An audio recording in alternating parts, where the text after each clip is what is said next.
All right, so this is the part I have not been looking forward to. I've got to synchronize these two Webers that I rebuilt, or refreshed, I guess is a more accurate term. So what I need to do is I need to warm the vehicle up.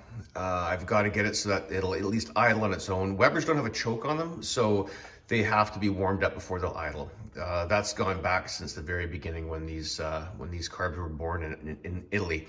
These are actually proper Italian ones, they're not the Spanish ones, so these ones are originals. That's why they're worth rebuilding. They're a very good casing on these ones. And they've been rebuilt a handful of times too. There's lots of interchangeable parts in there, but I digress. So what I've had to do here is set this screw up so it touches, hang on to zoom in a bit there.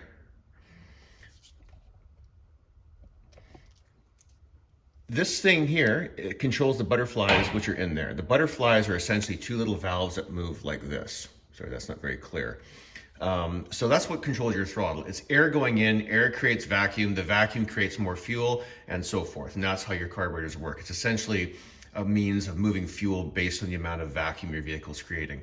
So what we're gonna do here is, this has already been adjusted, but this thing goes to a point of zero movement, and then you turn that screw in 1.5 turns once you contact this piece here. And that allows that butterfly to open up just enough where you can get some air going through. The vacuum has now got a place to draw through. You'll get your idle circuit done.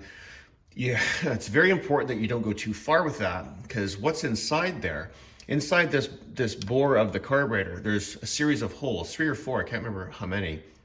And the more you open your throttle, the more those holes are exposed. And that allows 4 extra points, up to 4 extra points for fuel to come through. And that's your idle circuit. So what's happening there essentially is you're having, it allows you to have lower or higher idle. So that when you're just cruising around town and you're not on the throttle, so to speak, you're still able to accelerate slightly and you have smaller movements. It's just a way that carburetors work. It's not terribly fuel efficient or effective. They plug up quite easily, but it's the way these operate. So we want to make sure we're no more than a turn and a half on that. Some of the other carburetor models, Delortos, I believe are the same as 1.5 inches. MPs are, I believe, a half turn, maybe a little more than that. MPs are basically a copycat version of these. They're just more modern, and they're a cheaper brand overall, I think. I would just say they're more of I would call them an offshore brand. So that's where we're at. So let's get this thing fired up. Let's get it idling on its own.